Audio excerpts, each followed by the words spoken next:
Emerging Leaders Foundation is an organization that mentors the next generation of African leaders, both young women and young men, especially those who have a passion to serve, passion to make a difference in society, in their own communities down there on the ground. So what we do is that we identify young people who have a passion for leadership and mentor them, coach them, take them through it all, and then, release them to society to go make a change. Sometimes we can't change the past. We have to live with the consequences of the past, particularly in the case of Africa. But when you begin to have organizations like Emerging Leaders Foundation, they are beginning to think about the future. So we shouldn't be bogged down by the issues of the past to the point that we can't move forward. We need organizations like ELF that are able to bring our attention into, this is what the future is. We know what the future is. Let's take a step in that direction. I believe that the Emerging Leaders Foundation is doing a tremendous work in terms of helping those leaders who are emerging really begin to be mentored, to begin to be trained. Again, I wish that I had had something like that to be able to input into my life. Would have made a whole lot fewer errors, done a whole lot less damage, could have really succeeded a whole lot earlier. If we don't invest in the young people, then how are we investing in the future? Because the young people are the future. They are the emerging leaders. ELF has been important. It has been the tipping point of my life. It has transformed me to become who I am. It has taught me that I do not need to be afraid, that I can do great things, that I can dream big, that I can achieve more. ELF has been good. It has taught us to be ourselves, to find from within what's good and bring it out to the world. To find from within what is of purpose and make people believe in it. That is what I have found in ELF. When I first vied for the first political seat in campus, I was very naive. I thought I would just vie and win. Then I lost. I was so heartbroken. I had so much in mind and I wanted to run programs. And I felt like, it's like the end. And my mentor called me and she asked me, why do you think that you need a title or position to serve? Can't you do something else to serve society? And I thought to myself, why not? Then I formed a community initiative in my home in Murang'a County. So at Dada Power, we seek to empower the next generation of young leaders politically, socially, and economically.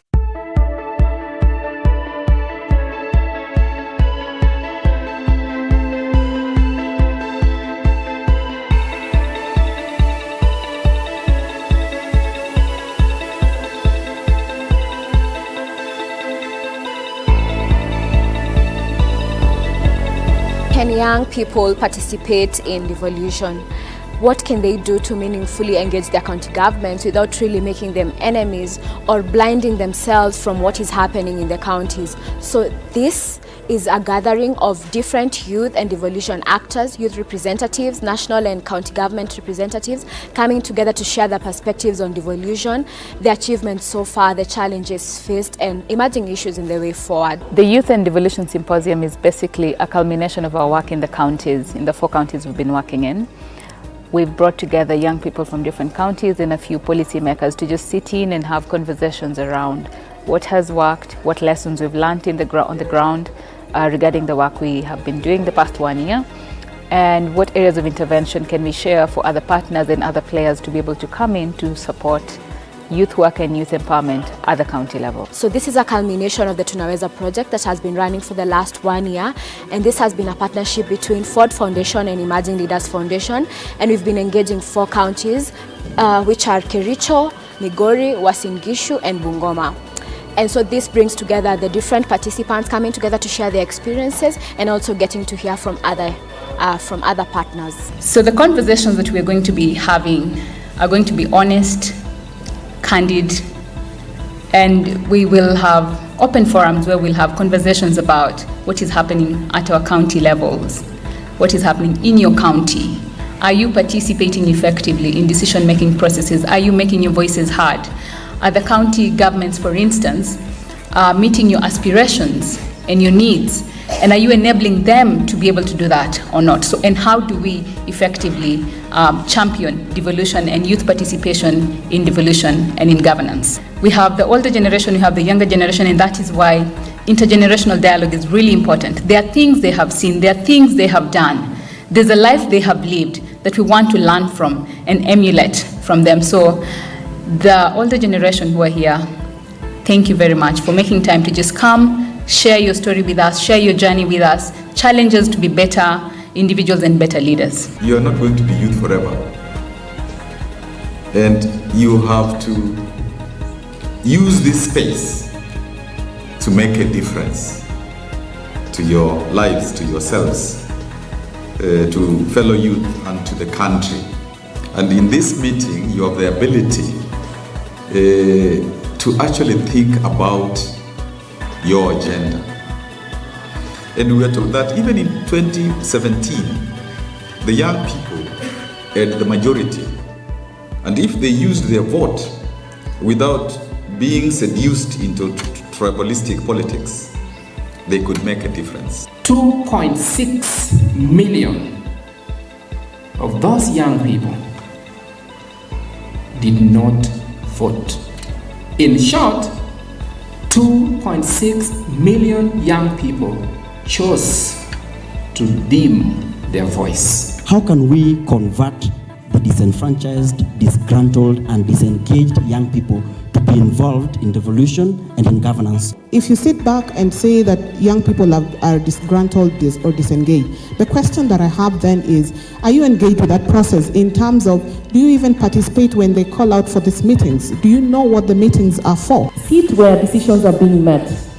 MCAs, politicians, MPs cannot make decisions for you. You talked about the table.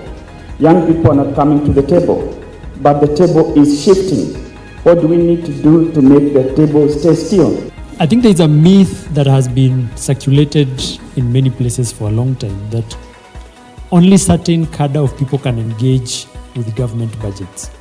And those people have to be economists, those people have to be very senior accountants, and probably the knowledge and expertise only sits in certain offices. So I would say that if you're thinking of engaging with counties, if you're thinking of engaging with the national budget, just know when the opportunities are opening up, be there.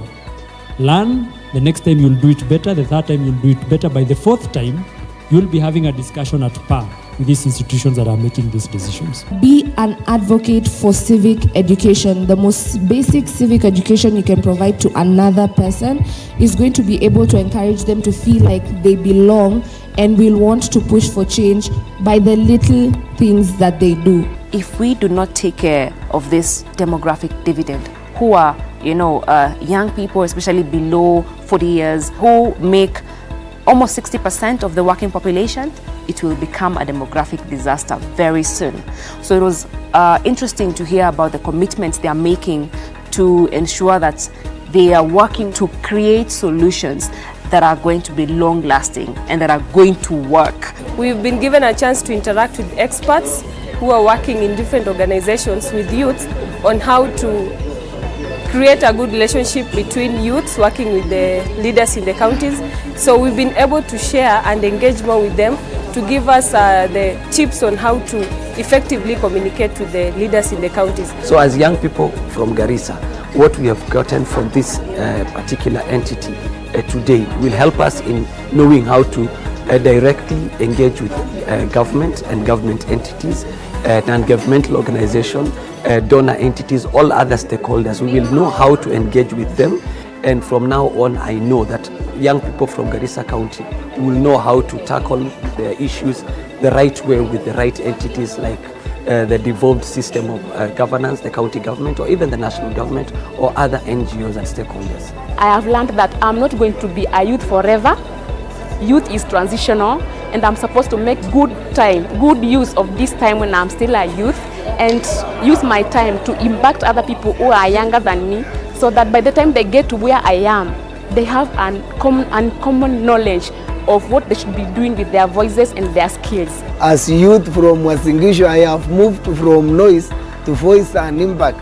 Sasa tumeacha historia kusema kava utusaidie, sahi tumefika ama tumewahi. So yes, I believe that we have a chance now that we're on the second devolution period of this country. I believe that the youth of this country will change from being noisemakers to people who have sensible voice which can impact their lives. Emerging Leaders Foundation. Discover, connect, and impact.